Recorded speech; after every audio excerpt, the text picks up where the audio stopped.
एकीकडे भारताचा जीडीपी वेगाने वाढतोय, पण दुसरीकडे आपला खिस्सा मात्र रिकामा होतोय. असं का बरं? नमस्कार. आजच्या या विश्लेषणात आपण याच मोठ्या आर्थिक विरोधाभासावर चर्चा करणार आहोत. आपण नेहमी ऐकतो की अर्थव्यवस्था प्रगती करत आहे, पण सामान्य नागरिकाला दररोज भेडसावणारी आर्थिक वास्तविकता अगदी वेगळीच असते. विकास आणि वास्तव यातली ही दरी नेमकी का आहे? आज आपण केवळ मूळ आकडेवारी आणि पुराव्यांच्या आधारे हेच डिकोड करणार आहोत. आजच्या या विश्लेषणात आपण 5 महत्त्वाचे पैलू पाहणार आहोत.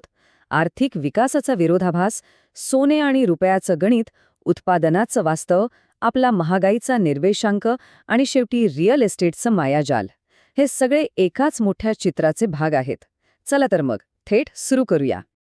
आपला पहिला मुद्दा आहे द इकॉनॉमिक ग्रोथ पॅराडॉक्स, म्हणजेच आर्थिक विकासाचा विरोधाभास. भारत ही जगातली सर्वात वेगाने वाढणारी अर्थव्यवस्था आहे हे आपण रोज ऐकतो. हे नक्कीच एक मोठं यश आहे. पण मग सामान्य माणसाला रोजचा खर्च भागवताना नाकीनऊ येतात? वाढत्या अर्थव्यवस्थेत आर्थिक ताण का वाढतोय? अपेक्षा विरुद्ध वास्तव या थीमवर आधारित हा अत्यंत कळीचा प्रश्न आहे. लोकप्रिय समजुती बाजूला ठेवून मूळ डेटाच्या आधारे यामागचं सत्य काय आहे ते आता आपण शोधूया. हा विरोधाभास अधिक चांगल्या प्रकारे समजून घेण्यासाठी आपण दुसऱ्या भागाकडे वळूया. Gold and the falling RuPay, म्हणजेच सोने आणि रुपयाची घसरण. आता हे समजून घेण्यासाठी थेट सोन्याच्या आकडेवारीकडे पाहूया. आपण भारतीयांना सोन्याची किती आवड आहे हे वेगळं सांगायला नकोच, पण धक्कादायक बाब म्हणजे आपण दरवर्षी तब्बल 800 टन सोने आयात करतो आणि देशांतर्गत उत्पादन किती होतं? फक्त 1 टनाच्या आसपास. विचार करा, ही प्रचंड तफावत आपल्या परकीय चलनावर किती भयंकर ताण निर्माण करत असेल. या प्रचंड आयातीपायी अब्जावधी डॉलर्स देशाबाहेर जातात आणि साहजिकच आपल्या रुपयाचं मूल्य घसरतं. आणि याच वास्तवावर सूत्रांमत एक अतिशय धक्कादायक भाकीत मांडण्यात आलंय. सध्या स्थितीतली आयात निर्यातीची आणि व्यापाराची दिशा अशीच राहिली तर भविष्यात एका डॉलरच्या तुलनेत रुपया 150 रुपयांपर्यंत खाली घसरू शकतो असा अंदाज तटस्थपणे वर्तवण्यात आला आहे. हे आपल्यासमोरील मोठ्या आर्थिक आव्हानांची स्पष्ट जाणीव करून देतं. आता इथे अर्थशास्त्रातला एक खूप मोठा गैरसमज दूर करणं गरजेचं आहे. सहसा असं मानलं जातं की रुपया कमकुवत झाला की देशाची निर्यात आपोआप वाढते. पण डेटा काय सांगतोय? गेल्या 14 वर्षात रुपया तब्बल 60% अधिक घसरलाय. पण आपली निर्यात वाढलीये का? अजिबात नाही. उलट जीडीपीच्या टक्केवारीनुसार ती 25%वरून 21%वर खाली आलीये. हे आकडे खूप काही सांगून जातात. मग रुपया घसरूनही निर्यात का वाढली नाही? हे अचूकपणे समजून घेण्यासाठी वळूयात तिसऱ्या भागाकडे, the manufacturing reality check. Pharmaceutical किंवा औषध निर्मिती क्षेत्राचंच उदाहरण घेऊया. भारत हा जगभरात औषधांसाठी ओळखला जातो, हे खरंय. पण या औषधांसाठी लागणारा मुख्य कच्चा माल, ज्याला ॲक्टिव्ह फार्मास्युटिकल इन्ग्रेडियंट्स किंवा APIs म्हणतात, तो तब्बल 70% आपण बाहेरून, विशेषतः चीनमधून आयात करतो. आता विचार करा, जर कच्चा मालच मोठ्या प्रमाणावर आयात करावा लागत असेल तर रुपया कमकुवत झाल्यावर उत्पादन स्वस्त कसं होईल? ते तर अधिकच महाग होणार ना. आणि बरं, जेव्हा आपण PLI स्कीमसारख्या योजनांमधनं देशांतर्गत उत्पादन वाढवण्याचा प्रयत्न करतो, तेव्हा काय होतं? आंतरराष्ट्रीय स्पर्धक अतिशय आक्रमक होतात. ते त्यांच्या कच्च्या मालाच्या किमती थेट 40% खाली आणतात. इतक्या कमी किमतीत माल आल्यावर आपल्या स्थानिक उद्योजकांना त्यांच्याशी स्पर्धा करणं जवळपास अशक्य होऊन बसतं. या बाह्य स्पर्धेसोबतच काही अंतर्गत अडचणीही आहेत, ज्या सूत्रांनी प्रामुख्याने अधोरेखित केल्या आहेत. मोठ्या कॉर्पोरेशन्सना भरघोस सवलती मिळतात, पण सर्वसामान्य उद्योजकाला तसा आधार मिळत नाही. त्यात क्रॉस सबसिडायझेशनमुळे औद्योगिक विजेचे दर प्रचंड आहेत आणि इनपुट क्रेडिट न मिळता पडणारा करांचा मोठा बोजा, या सगळ्यामुळे देशांतर्गत उत्पादन करणं खूप खर्चिक ठरतं. थोडक्यात सांगायचं तर कॉस्ट ऑफ डुईंग बिझनेस खूप वाढतो. व्यवसायाचा आणि पर्यायाने वस्तूंचा खर्च इतका वाढत असताना ही महागाई अधिकृतपणे मोजली कशी जाते?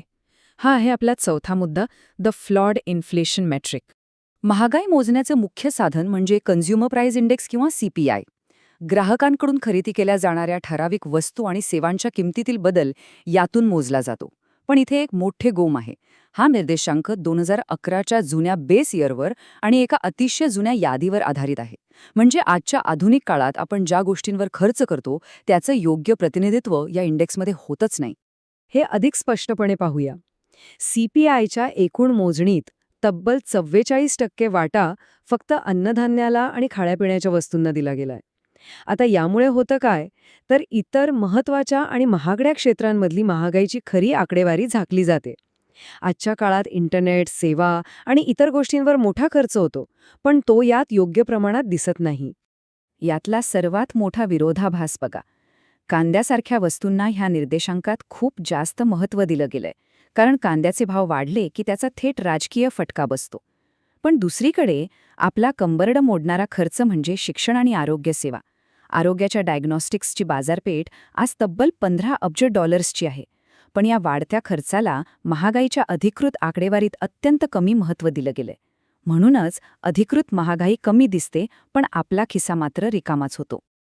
आता वळूया शेवटच्या आणि सर्वाधिक जिव्हाळ्याच्या प्रश्नाकडे, द रिअल एस्टेट ट्रॅप. विश्लेषणात एक अतिशय विदारक आणि विचार करायला लावणारं वाक्य समोर आले. बहुतेक भारतीयांना स्वतःचं घर कधीच घेता येणार नाही. हे ऐकून धक्का बसतो ना? पण यामागे रिअल इस्टेट मार्केटमधल्या मूलभूत स्ट्रक्चरल समस्या दडलेल्या आहेत. सर्वसामान्यांचे घराचं स्वप्न आज आवाक्याबाहेर का जात आहे, हे यावरून समजून येतं. मार्केटमध्ये नव्याने येणाऱ्या घरांची आकडेवारी पाहिली तर हे चित्र अगदी स्पष्ट होतं. आज नवीन बांधकामांमध्ये फक्त 12% घरे ही सर्वसामान्यांना परवडणाऱ्या किंवा अफोर्डेबल गटातली आहेत, आणि दुसरीकडे तब्बल 50%हून अधिक घरे ही 1.5 कोटी रुपयांपेक्षा जास्त किमतीची म्हणजे लक्झरी गटातली आहेत. याचा स्पष्ट अर्थ असा की विकासकांना आता मध्यम वर्गासाठी घरं बांधण्यात रस राहिलेला नाहीये. आता हा आकड्यांचा खेळ बघा, जो खरंच अवाक करणारा आहे. आज देशात तब्बल 2,17,00,000 लक्झरी घरं पूर्णपणे तयार आहेत, पण ती रिकामी पडून आहेत. आणि अगदी त्याचवेळी देशात 1,90,00,000 घरांची तीव्र कमतरता आहे. हे आकडे हेच सिद्ध करतात की घरं आता निवाऱ्याचं साधन राहिलेली नाहीयेत, तर ती केवळ पैसा गुंतवण्याचं एक साधन बनली आहेत. या सगळ्यामागे अर्थव्यवस्थेत फिरत असलेली प्रचंड कॅश किंवा रोख रक्कम कारणीभूत आहे. सध्या अर्थव्यवस्थेत चलनात असलेली रोख रक्कम तब्बल 34 लाख कोटी रुपये इतकी आहे. हा आकडा नोटाबंदीच्या आधीच्या रकमेपेक्षा जवळपास दुप्पट आहे.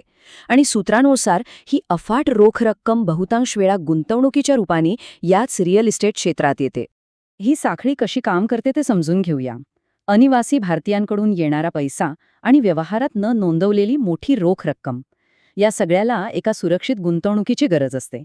मग हा सगळा पैसा लक्झरी रिअल इस्टेटमध्ये मोठ्या प्रमाणावर गुंतवला जातो. यामुळे होतं काय, तर बाजारातली मागणीची सगळी समीकरणच बिघडतात आणि कृत्रिमरित्या घरांच्या किमती आणि भाडं सर्वसामान्यांच्या आवाक्याबाहेर निघून जातं. ह्या संपूर्ण विश्लेषणातून एक अतिशय मूलभूत प्रश्न उभा राहतो.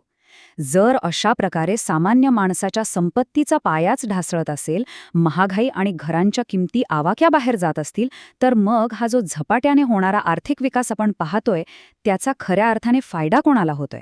हा नक्कीच विचार करायला लावणारा प्रश्न आहे. यापुढील काळात जेव्हा आर्थिक प्रगतीच्या मोठ्या बातम्या समोर येतील, तेव्हा त्यामागील हे मूळ वास्तव नक्की लक्षात घ्यायला हवं. आजच्या या सविस्तर विश्लेषणात आपण इथेच थांबूया.